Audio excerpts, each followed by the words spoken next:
اور ہم نے انسان کو مٹی کے خلاصے سے پیدا کیا ہے، پھر اس کو ایک مضبوط اور محفوظ جگہ میں نطفہ بنا کر رکھا، پھر ہم نے نطفے کا لوتھڑا بنایا، پھر لوتھڑے کی بوٹی بنائی، پھر بوٹی کی ہڈیاں بنائیں، پھر ہڈیوں پر گوشت پوست چڑھایا،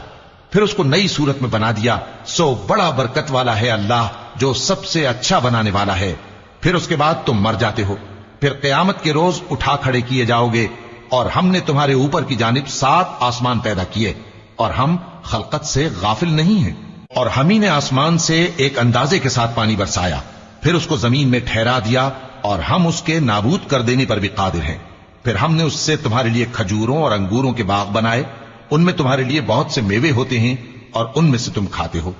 اور وہ درخت بھی ہم ہی نے پیدا کیا جو طور سینا کے دامن میں ہوتا ہے، یعنی زیتون کا درخت کہ کھانے کے لیے روغن اور سالن لیے ہوئے اگتا ہے۔ اور تمہارے لیے چوپایوں میں بھی عبرت ہے کہ جو ان کے